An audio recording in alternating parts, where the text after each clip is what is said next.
Junior students, कल हम human settlement की कुछ चीज़ों को हम देखे थे, कुछ टॉपिक्स को हम देखे थे। आज हम फिर दोबारा शुरू करने में जा रहे हैं रूरल ह्यूमन सेटलमेंट के ऊपर, जहाँ पे हम कल तक लीनियर के ऊपर देखा था। आज हम शुरू करेंगे रेक्टेंगुलर के ऊपर। सो फर्स्ट मैं रेक्टेंगुलर जो बोलते हैं वो क्या होते हैं, वो जो स्क्वायर में आते हैं, है ना, मतलब जिसकी दो साइड एक होंगे, बाकी दो साइड एक नहीं होंगे। सो उस रेक्टेंगुलर में आपकी ये बस्ती या सेटलमेंट जो है वो बनते हैं। ये रेक्टेंगुलर सिस्टम जो है खास करके ज़्यादातर रूरल एरिया में ही दिखाई देते हैं, अर्बनाइज एरिया में इतने ज़्यादा दिखाई नहीं देते हैं। और ख़ास करके जहाँ पे प्लेन और वाइड एरिया, बहुत ज़्यादा चौड़े एरिया है, उस एरिया में ही ऐसे सिस्टम में बस्ती को दिखाई देते हैं। फिर उसके बाद दूसरे पॉइंट आ जाते हैं कि ये ज़्यादातर रोड साइड पे, रोड जो है इसकी सारे रेक्टेंगुलर होते हैं, ठीक है, राइट एंगल काट होके ये रोड सारे बनते हैं, उस हिसाब से इनका सेटलमेंट तैयार होते हैं। तो इसके बाद हम चले जाएंगे सर्कुलर। ये सर्कुलर पैटर्न मीन्स इसलिए है क्योंकि इसके बीच में जो है वो एक गोल जैसा होता है और सारे वो गोल साइड के पास पास में अपना घर बनाते हैं। इसके पीछे रीज़न क्या है? That is only for keeping animals. बीच में वो लोग अपना सारे एनिमल्स को रख देते हैं, उसको देखभाल करते हैं और सारे सेटलमेंट साइड से होते हैं कि ताकि वो लोग 2 या 3 फैमिली मिल के अपना अपना एनिमल को टेक केयर कर सके। ये चीज़ आपको दिखाई देंगे खास करके जब आप सोमोरिरी एरिया जाओगे, उस एरिया में आपको ऐसी ही सिस्टम आपको सबसे ज़्यादा दिखाई देंगे। यहाँ पे पहले ज़माने में एक दफ़ा ऐसा था कि सिर्फ बीच में एनिमल्स रखा जाता था और साइड में सारे नोमैड्स बैठे हुए रहते थे और वहाँ पे वो लोग अपना टेंट लगाते थे, अपना खाना पीना रहना सब कुछ ये लोग कर लेते थे, वहीं पे एनिमल्स को अपना फीडिंग करना सब कुछ करते थे। अब क्या हुआ, अब थोड़ा सा चेंज हो चुका है। अब यहाँ पे क्या होते हैं, थोड़ा सा बाउंड्री वॉल की तरह बनाए जाते हैं, छोटे छोटे बाउंड्री वॉल की तरह बनाए जाते हैं और वहाँ पे ये सारे एनिमल्स वगैरह जो अपनी डोमेस्टिक एनिमल्स जो होते हैं वो सारे रखा जाता है और साइड में टेंट लगा के सब फैमिली अपने हिसाब से रहते हैं। और सबसे बड़ी बात यह है कि ये ज़्यादातर जहाँ जहाँ पे दिखाई देते हैं वो है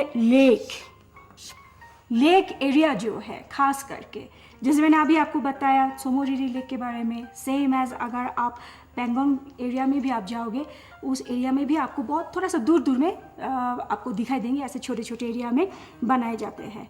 तो ये लेक एरिया खास करके और just only for keeping animals ऐसी सर्कुलर सिस्टम में दिखाई देते हैं सेटलमेंट। उसके बाद हम चले जाएंगे स्टार शेप में, जैसे कि खास करके बहुत सारे रोड्स जब इकट्ठे होते हैं, आप इस पिक्चर में आप देख रहे हो कि इसमें बहुत सारे रोड इकट्ठे होके बीच में थोड़ा खुला रखा है ना, एक गोल सर्कल की तरह यहाँ पे ऐसे खुला रखा हुआ है और हर साइड में इनका रोड एरिया दिखाई दे रहा है। और आप इस पिक्चर में भी ये ख्याल अगर करें तो आप देखोगे कि रोड साइड में घर भी है, कुछ गाड़ियाँ वगैरह भी रखा गए हैं और ये सारे रोड कनेक्टेड भी है, एक दूसरे के साथ कनेक्टेड भी है। और बीच में अगर आप आओगे दिखा जाएगा ऐसा साइड से जितने सारे रोड है आप सबके साथ आप कनेक्ट कर पा रहे हो। तो इस तरीके से एक स्टार शेप में ये बन सकते हैं। हाँ, ये चीज़ आपको सबसे ज़्यादा दिखाई देंगे यूरोप एरिया में, हमारे इंडिया में इतने ज़्यादा दिखाई नहीं देते। इंडिया में ऐसे सिस्टम अभी तक नहीं है, या रूरल एरिया में भी नहीं है, ना अर्बनाइज एरिया में भी है। बट यूरोप एरिया में, यूरोप का किसी भी कंट्री में आप जाओगे बिल्कुल आपको इसी स्टार शेप में ही आपको ज़्यादातर उनकी जो इवन वो अगर रूरल भी ना हो, अगर आप कोई अर्बन एरिया में, कोई सिटी एरिया में भी जा रहे हैं तो आपको बिल्कुल ऐसा ही टाइप की शेप में, ऐसे स्टार शेप में आपको वहाँ पे सेटलमेंट आपको दिखाई देंगे। तो इसके बाद हम चले जाएंगे कुछ अनोखी शेप में। आज मैं ये क्यों बता रही हूँ अनोखी शेप, क्योंकि ये सारे जो है अल्फ़ाबेटिकल शेप में आपको ह्यूमन सेटलमेंट दिखाई देंगे और ख़ास करके ये स्पेसिफिकली रूरल सेटलमेंट के लिए ही तैयार किया गया है, या मैं बताऊंगी कि रूरल सेटलमेंट में ही यही चीज़ सबसे ज़्यादा दिखाई देते हैं। सबसे पहले हमारे पास आ जाते हैं टी शेप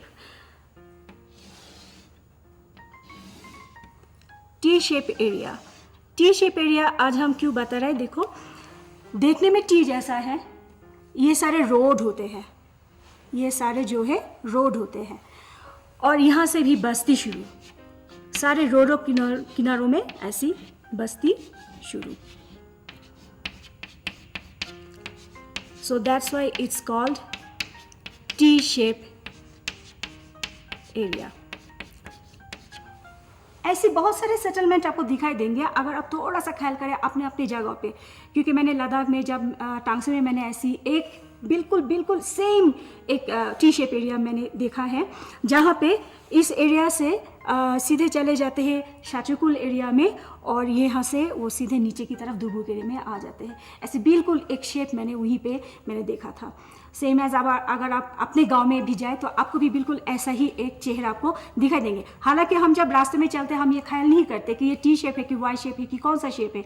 हम सिर्फ देखते हैं कि हाँ वहाँ पे घर है, सेटलमेंट है, आदमी रहते हैं, या दरिया वगैरह है, या कैनल वगैरह है, या थोड़ा फार्मिंग हो रहा है, हम इतना दूरी देखते हैं, लेकिन हम ये ख्याल नहीं करते कि वो कौन सी शेप में है। सो नेक्स्ट हमारे पास आ जाते हैं वाई शेप।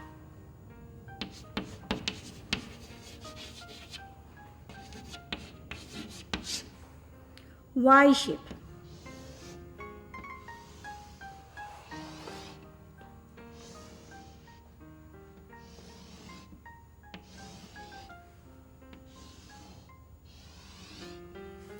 और ये जो वाई की ये जो फाइनल चेहरा आपको दिखाई दे रही है, अभी यहाँ पे एक फाइनल की जैसे ही आपको दिखाई दे रहा है, और ये एरिया जो है मेनली ये एरिया होता है कल्टीवेबल के लिए, और इसकी साइड में छोटे छोटे सेटलमेंट हमें दिखाई देते हैं।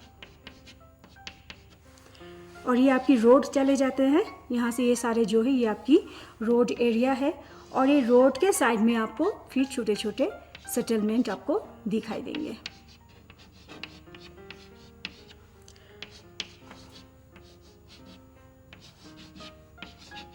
सो that is Y shape settlement. तो बच्चों मैं आपको ऑलरेडी टी शेप और वाई शेप के बारे में दिखा चुकी हूँ। अब मैं आपको दिखाऊंगी क्रॉस शेप के बारे में। तो क्रॉस मीन्स टोटली क्रॉस, है ना, क्रॉस। और ये क्रॉस फॉर्म जो है, ये इसके पीछे कुछ रीज़न तो नहीं है कि ये क्रॉस शेप क्यों हो रहा है या क्रॉस शेप में ये क्यों बनाया गया है, लेकिन इसके पीछे एक ही माना जाता है कि इस depend upon the agricultural area, क्योंकि एरिया जहाँ पे ज़्यादा वाइड होंगे, ज़्यादा बड़े होंगे, तो इंसान कोशिश करते हैं कि अपने अपने एरिया को संभालने की, मीन्स अपने अपना जो एग्रीकल्चर एरिया जो है उसको संभाल के उस हिस्से उनको बैठना ज़रूरी हो जाते हैं। तो उस हिसाब से जैसे ये जो एरिया आपको दिखाई दे रहा है, ये जो एरिया दिखाई, ये सारे के सारे आपके एग्रीकल्चरल एरिया होते हैं, लेकिन ये साइड में लोकेलिटी या ह्यूमन सेटलमेंट जो हम बोलेंगे ऐसी तैयार होते हैं। इसके पीछे रीज़न क्या है? एक्चुअली दिखाया जाता है कि ऐसा क्रॉस शेप में तो हमने बना दी, बीच में हमारी एग्रीकल्चरल एरिया भी आ चुका है, साइड में छोटे छोटे हमारी ह्यूमन सेटलमेंट भी जा चुका है। इसके पीछे रीज़न एक ही है, एग्रीकल्चरल एरिया को बचाने का तरीका, क्योंकि अगर आप यहाँ पे स्कैटर्ड हो जाए तो आपकी एरिया जो है छोटा हो जाएंगे। तो इसलिए कोशिश किया जाता है कि जो रास्ता जो है, ये क्रॉस एरिया जो है वो एक्चुअली रास्ते की काम करते हैं, और रास्ते के साइड में घर बने और बीच में अगर उनका एग्रीकल्चरल फार्म हो तो उनके लिए आसान होता है कम्युनिकेट करने के लिए। सो फिर इसके बाद मैं चली जाऊँगी क्रूसीफॉर्म एरिया या cruciform area shaped. Cruciform means cross, cruciform. ये चेहरा जो है, मेरे ख्याल में जो लोग चंडीगढ़ पहुँचे हैं, हमारे बहुत सारे बच्चे होंगे जो चंडीगढ़ जा चुके हैं, देख चुके हैं, उनको ऐसे क्रूसीफॉर्म एरिया बहुत ज़्यादा उनको दिखाई देंगे सेटलमेंट। खास करके हमारी रूरल एरिया में ऐसे क्रूसीफॉर्म सेटलमेंट ज़्यादा दिखाई नहीं देते जितना सा मतलब अर्बनाइज एरिया में ऐसे सेटलमेंट सबसे ज़्यादा दिखाई देते हैं। और ये 4 डायरेक्शन में रोड होते हैं, चारों डायरेक्शन से ये रोड होते हैं, चारों डायरेक्शन से रोड होते हैं। और ये सिस्टम एक दिख में अच्छे भी है, मैं इसलिए मैं बोलती हूँ ये क्रूसीफॉर्म सिस्टम जो है अच्छे क्यों हैं, क्योंकि आप किसी भी रास्ते से आए so you can go any other 3 parts of area, किसी 3 एरिया में आप आराम से जा सकते हैं। ऐसा नहीं कि इस एरिया से निकल के आपको यहाँ पे जाना है तो आप आराम से यहाँ से आप क्रॉस कर सकते हैं, यहाँ से घूम के आपको जाने की कोई ज़रूरत नहीं है ना। और इस एरिया में सारे के छोटे छोटे जो ह्यूमन सेटलमेंट सबसे ज़्यादा दिखाई देते। बताया जाता है कि रूरल एरिया में दिखाई देते हैं, बट रूरल एरिया से सबसे ज़्यादा अर्बन एरिया में दिखाई देते हैं क्योंकि एक प्लान वाइज होते हैं. So that's why it's a very good shape for the human settlement. उसके बाद लास्ट मैं एक में चली जाऊंगी, वो है double village. That is the mean कि डबल विलेज हम बोलेंगे जैसे कि बीच में एक अच्छे से दरिया, कोई भी दरिया का नाम आप ले ले, कुछ भी ले ले, क्योंकि हम पहले ही पढ़ा है ये हर एक दरिया के किनारों में ही हर एक सिविलाइजेशन शुरू हुआ है, हर एक सेटलमेंट शुरू हुआ है.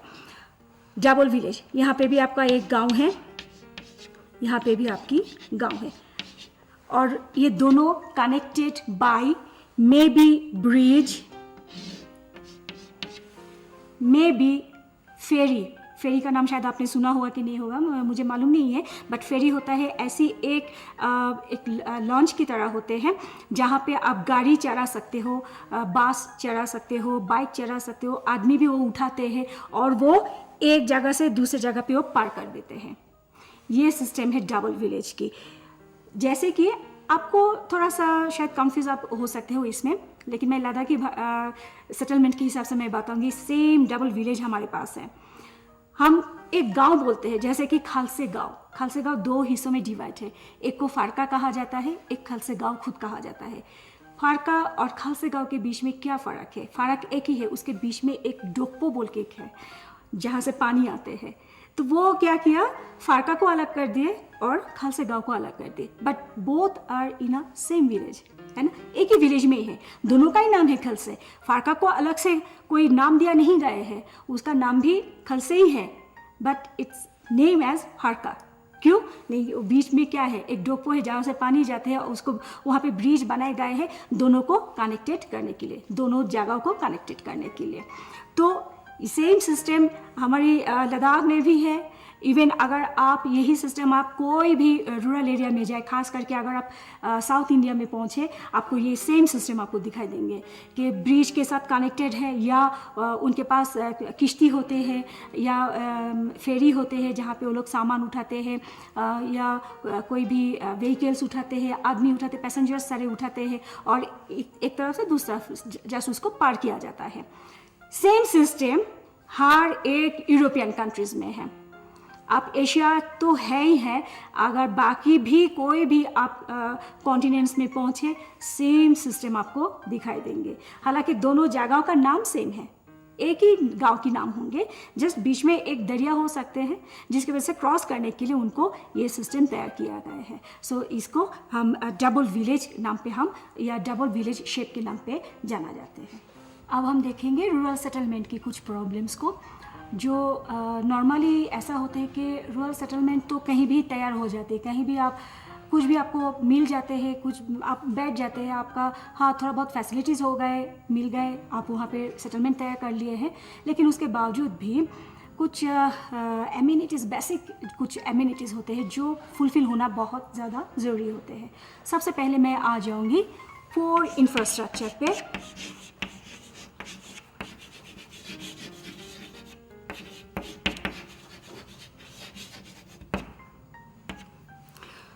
पोर इंफ्रास्ट्रक्चर, आप देखोगे गांव में ज़्यादातर जो है अपना उस समय पे उस हालत में जो उसको मिलते हैं वो उसी हिसाब से ही घर बना लेते हैं. जैसे कि आदिवासी के बारे में अगर हम बात करें तो आप देखोगे आदिवासी क्या करते हैं, उसी जंगल में उसको जो लकड़ी मिल रहा है, या बांस मिल रहा है, या कुछ भी मिल रहा है, वो घर बना लेते हैं, या मिट्टी का साथ वो घर बना लेते हैं. या अगर आप चले जाए कोई भी माउंटेनियस एरिया में, ज़्यादातर वहाँ पे आपको पत्थर मिलेगा, तो अब वही पत्थर को इकट्ठे करके फिर वहीं पे वो लोग रहना शुरू कर देते हैं. इस तरीके से बहुत ही मतलब छोटे छोटे चीज़ों से इंफ्रास्ट्रक्चर बनाने के बाद होता क्या है, अगर फ्लड आ जाए, बहुत ज़्यादा बारिश हो जाए, तो ये सारे ख़त्म हो जाएंगे, सेटलमेंट पूरा ख़त्म हो जाते हैं. तो इसीलिए ये एक बहुत बड़े प्रॉब्लम हमारे सामने है रूरल सेटलमेंट के लिए. सेकेंडली आ जाते हैं सप्लाई ऑफ वाटर.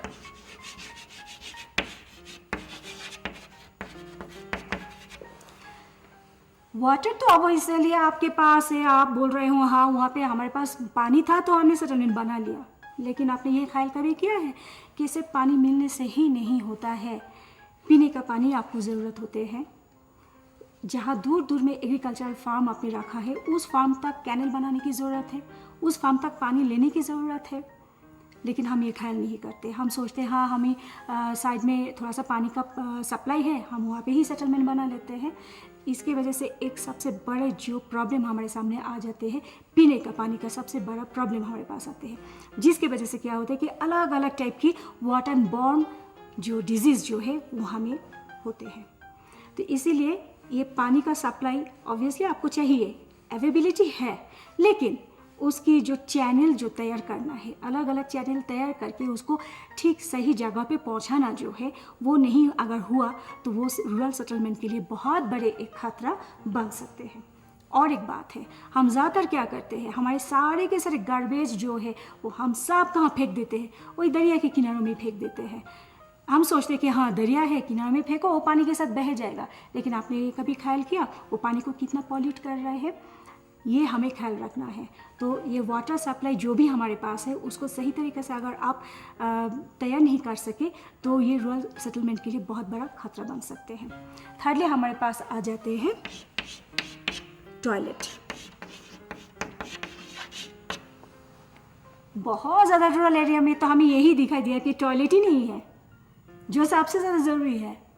और नहीं होने की वजह से हम क्या करते हैं, सारे के सारे बस जो भी है बस दरिया के किनारों में या कहीं दूर बाहरों में, तो जो एक तो पानी का पॉल्यूशन हो रहा है, वाटर पॉल्यूशन हो रहा है, एक एयर पॉल्यूशन हो रहा है, एक लैंड पॉल्यूशन भी साथ साथ में हो रहा है, लेकिन हम ये ख्याल नहीं करते। ये ख्याल करना ज़रूरी है और ये सारे के सारे प्रॉब्लम हमारी रूरल सेटलमेंट्स में है। लेकिन इसके बारे में मैं एक बात बताऊंगी कि आप जो गवर्नमेंट उन्होंने बहुत सारे फैसिलिटीज़ दिए हैं, उस फैसिलिटीज़ को हमें लेना चाहिए। हर एक रूरल सेटलमेंट में जो टॉयलेट्स का फैसिलिटीज़ उन्होंने दिए हैं सरकार की तरफ से, वो हमें लेना चाहिए कि ताकि वो प्रॉब्लम को हम सॉल्व कर सकें। और एक चीज़ इसके साथ और एक चीज़ मैं ऐड कर दूंगी, वो है गार्बेज डिस्पोजल।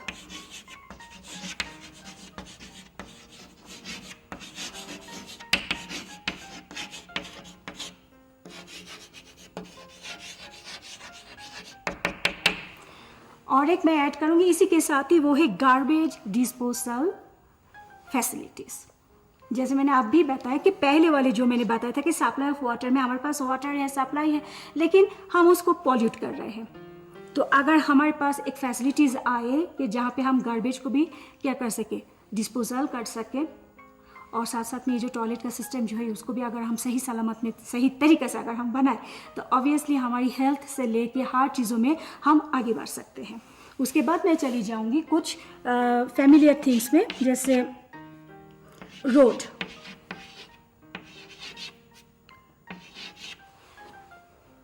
कोई भी रूरल एरिया में आपको मेटल रोड दिखाई नहीं देंगे, बहुत ही कम होंगे रूरल सेटलमेंट में जहाँ पे मेटल रोड दिखाई देते हैं, लेकिन ज़्यादातर ही मेटल रोड हमें यहाँ पे दिखाई देते हैं। मैं ज़्यादा दूर नहीं जाऊँगी, मैं हमारी जो लद्दाख एरिया जो है मैं इसी के बारे में हमेशा आपको बात करूँगी, क्योंकि यहाँ पे हमें हर एक फैसिलिटीज़ सारे सब कुछ हमारे पास नहीं है, हमेशा हम लैक ऑफ फैसिलिटीज़ में ही चल रहे हैं। तो इसमें भी हम देखें कि बहुत गाँव हैं हमारे, ऐसे बहुत छोटे छोटे गाँव हैं जहाँ पर कोई मेटल रोड नहीं है, आपको पैदल जाना पड़ते हैं, 2-3 पहाड़ क्रॉस करके जाना पड़ते हैं, या कच्ची रोड से आपको जाना पड़ते हैं। तो ऐसी अनमेटल्ड रोड अगर आपके पास है, रूरल सेटलमेंट में हो, तो ये बहुत बड़ी प्रॉब्लम है। क्यों? उसके नीचे मैं और एक आपकी पॉइंट्स दूंगी जिसमें आपको पता चल जाएगा कि ये अनमेटल्ड रोड हमें क्यों इतने प्रॉब्लम क्रिएट करते हैं, और वो है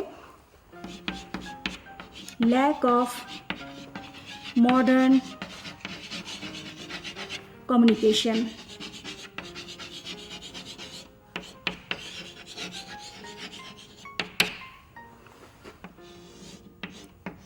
इसके साथ मैं ऐड कर दूंगी और एक पॉइंट, वो है लैक ऑफ मॉडर्न कम्युनिकेशंस। आपके पास अगर मेटल रोड नहीं है, जितने मॉडर्न फैसिलिटीज़ जो मॉडर्न कम्युनिकेशन हमारे पास है, वो कुछ भी आपके रूरल सेटलमेंट तक पहुंचेगा नहीं। तो ये दोनों एक दूसरे का साथ जुड़ा हुआ है। एक रूरल सेटलमेंट को जब आप आगे बढ़ाने में जाओगे, ये सारे प्रॉब्लम्स आपके सामने आएगा, लेकिन वो प्रॉब्लम भी हम सॉल्व कर सकते हैं इसी के साथ साथ ही, क्योंकि ये जो लैक हो रहा है, जो मॉडर्न कम्युनिकेशंस जो हमारे पास लैक हो रहा है, वो रोड की वजह से हो रहे हैं। अगर वो फैसिलिटीज़ अगर हम दिया जाए तो रूरल सेटलमेंट में ये प्रॉब्लम भी कम हो जाएंगे। तो इस तरीके से और एक छोटे छोटे बहुत सारे प्रॉब्लम हमारे पास है रूरल सेटलमेंट में, जैसे कि हेल्थ इश्यूज़ है, एजुकेशन है,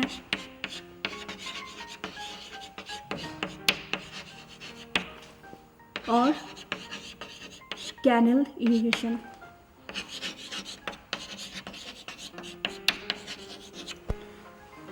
ये लास्ट जो पॉइंट मैं आप लोगों के पास रख रही हूँ, ये पॉइंट हर एक रूरल सेटलमेंट में बहुत ज़्यादा, किसी चीज़ को हम शायद और किसी चीज़ों से ढक सकते हैं, हाँ ठीक है ये नहीं है तो उस चीज़ों से हम उसको ओवरलैप करके हम जा सकते हैं, लेकिन हेल्थ को हम नहीं कर सकते।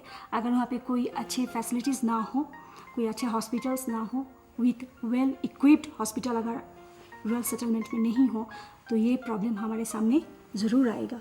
उसके बाद जो है एजुकेशन, एक अच्छे फैसिलिटीज़ होना चाहिए, स्कूल होना चाहिए, कॉलेज होना चाहिए, जहाँ पे बच्चे आराम से जाके पढ़ सकते हैं। क्योंकि ज़्यादातर हमें ये दिखाई दिया कि हर एक रूरल सेटलमेंट्स में सारे बच्चे ज़्यादातर अर्बनाइज एरिया में चले जाते हैं, क्योंकि हमारे पास कोई अच्छे एजुकेशन नहीं सिस्टम नहीं है, ना हमारे पास कोई हेल्थ सिस्टम है, कुछ भी नहीं है, जिसकी वजह से क्या होता है बहुत ज़्यादा सेटलमेंट में, रूरल सेटलमेंट में हमें यही दिखाई देते हैं कि पॉपुलेशन क्यों डिक्रीज़ हो जा रहा है। उसके पीछे ये भी रीज़न है। तो ये सारे प्रॉब्लम जो है, और साथ में मैं और एक लगा है वो है कैनल इरिगेशन। हालांकि कैनल इरिगेशन की बहुत ज़्यादा ज़रूरत है, क्योंकि पानी तो कहीं से भी आते हैं। हमारी लद्दाख में तो जो हमारे पास आइस कैप्स वगैरह है, ग्लेशियर्स वगैरह है, वहाँ से हमें पानी मिल रहा है, मगर कितना सा पानी को हम इस्तेमाल कर रहे हैं सही तरीके से? क्या हम सिर्फ पानी को गिरा रहे हैं? क्या हम उसको सही तरीके से एक कैनल इरिगेशन के लिए हम उसको इस्तेमाल कर रहे हैं, या उसको सिर्फ एक अच्छा सा वाटर सप्लाई के हिसाब से हम उसको इस्तेमाल कर रहे हैं? मेरे ख्याल में हम इतना भी नहीं कर रहे हैं, शायद हम 50-60% करते होंगे, लेकिन बाकी 50-40% वो कहाँ गए हैं? That is waste of water. And ये सारे प्रॉब्लम हमारी हर एक रूरल सेटलमेंट में आते हैं। हमें इसको ख्याल करना है, और इस प्रॉब्लम को जब हम मिटा पाएंगे तो ऑब्वियसली एक रूरल सेटलमेंट एक अच्छे मॉडर्न रूरल सेटलमेंट में पहुंच सकते हैं। तो बेटा, हमने आज बहुत सारे चीज़ों को देखा है, तो मैं थोड़ा सा रिकॉल करना चाहूँगी कि ताकि आपको याद रहे। तो जैसे कि हम पहले सबसे देखा था कि कुछ रूरल सेटलमेंट में कुछ शेप देखा था, तो जिसमें लीनियर शेप था, रेक्टेंगल शेप था, क्रूसीफॉर्म थे, वाई टी शेप, ये सारे थे, वो हमने देखा है। और साथ साथ में फिर उसके बाद हमने देखा है कि हमारे रूरल सेटलमेंट में मेन प्रॉब्लम्स क्या क्या आते हैं और उसको किस तरीके से हम उसको ओवरकम कर सकते हैं। तो हम आज इतना सही रखेंगे, तो नेक्स्ट एपिसोड में इसके आगे की टॉपिक लेके आपके सामने हम फिर हाजिर होंगे। जुले।